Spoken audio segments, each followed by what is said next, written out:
병원에서나 이제 그런 부분이 좀 문제일 것 같긴 합니다. TO나 이런 것들이 항상 충분한 건 아니기 때문에 좋은 이제 인력이 있는데도 불구하고 그 인력을 이제 바로 뽑거나 하는데 어렵고 교육하는 데 있어서도 그런 부분들이 좀 어려운 것 같습니다. 그래서 저희도 그런 교육이 좀 잘 될 수 있도록 이제 그냥 주먹구구식의 그런 교육이 아니고 이제 시스템을 좀 갖춰서 몇 년 차에는 어떤 식으로 교육을 하고 이런 것들을 좀 저희도 프로토콜화해서 그 각 뭐 해당하는 교실이나 이런 데서 관리하도록 하고 병원 차원에서도 이제 인력이나 이런 어떤 선정이나 이런 데 있어서 그 교실 단위가 아니라 병원 자체에서 조금 개입을 해서 조금 오랜 시간을 두고 좋은 인력들을 양성하고 뽑을 수 있도록 좀 그 체계를 좀 바꾸고 있습니다.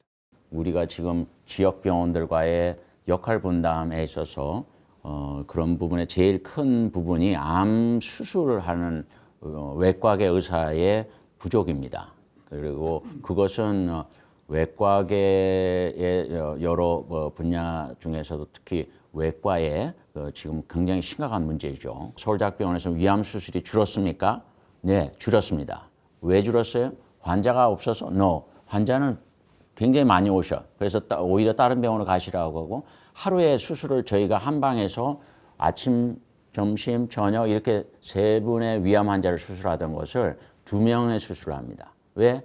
저녁 6시 이전에는 전공의들이 이제 올라가서 여러 역할들도 하고 그래도 9시나 돼야 집에 갈 수 있거든요. 이 외과 영역에 있어서의 앞으로 암 수술을 할 외과 의사들의 수급은 제대로 되고 있는지 한번 조금 우리 복지부나 이런 데서는 조금 들여다봐야 되겠고 서지컬 온콜로지, 메디컬 온콜로지, 그다음에 레디에이션 온콜로지 분야에 대한 어떤 연구들, 우리가 새로운 진료, 우리 한국에 맞는 새로운 진료 지침을 마련할 수 있는 어떤 연구 역량을 배양하는 이런 부분에 대해서도 각 병원들이 노력하고 있다 이렇게 이야기할 수 있을 것 같습니다. 전문가는 어떻게 하라고 푸시하면 절대로 안 합니다. 자발적으로 니드가 있어야 되니까 사실은 병원 입장에서 보면 이분들이 연구와 이런 것들 자기 커리어를 키워나갈 수 있도록 인프라를 구축해 준다든지 데이터 매니저를 붙여준다든지 데이터 시스템이라든지 연구 교류라든지 이런 거를 사실 병원들이 해야 되는데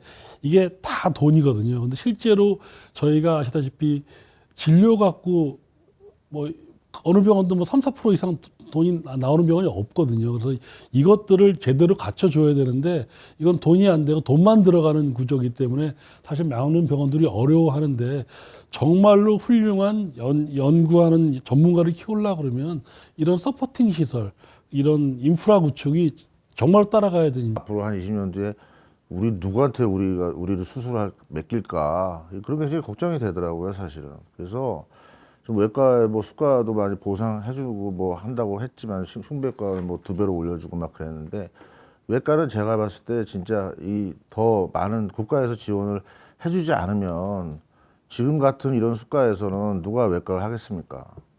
그거 굉장히 심각한 문제예요, 사실은. 이게 서전은 하루아침에 뭐 나오는 것도 아니고 많은 시간이 걸리잖아요. 그 정도 그런 트레이닝을 받아야만이 어느 정도 최고의 기술을 가진 의술을 가진 의사가 되는데 그런 거에 대해서 지금 뭐 알아서 병원에서 그냥 해라 이런 식으로 그냥 주 80시간 만들어 놓고 니네가 알아서 그 병원 경영 상태에서 알아서 사람 키워라 그런 건 똑같은 거죠 지금. 그러면 전공의가 우리의 미래잖아요. 미래는 누가 해결해야 되냐 그러면 나라에서 해결해야죠. 나라에서 투자해 줘야죠. 전공의 뽑아놓은 교육비를 나라에서 대야 돼요.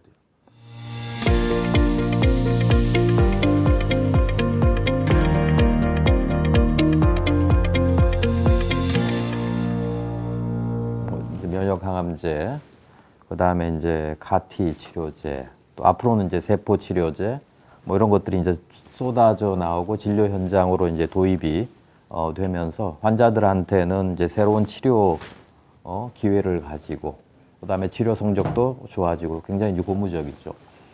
근데 이제 하나 이제 아쉬운 부분은 이런 부분들을 이제 주도를 하고 있는 게 이제 다국적 제약사들이 주도를 하고 있고.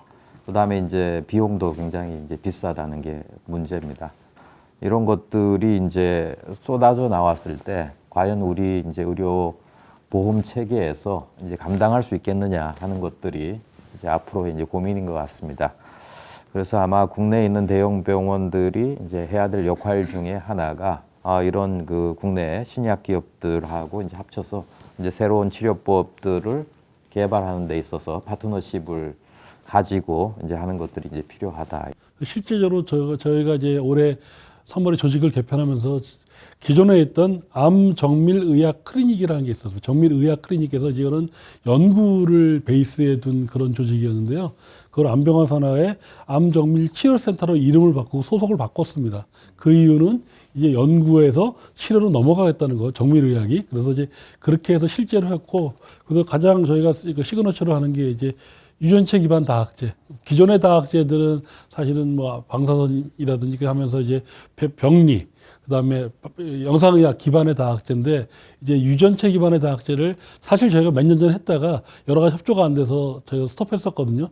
다시 활성화해서 이제 막 시작을 했습니다. 이런 새로운 그 유전체 기반의 다학제가 시작이 되고 카티 뭐 이런 것들이 되면 이건 흐름을 저희가 막을 수는 없거든요. 막을 수 없다 그러면 빨리 적응해서 이거는 우리의 미래이기 때문에 가야 됩니다. 외과 의사 입장에 보면 약간 섭섭한 면은 있어요.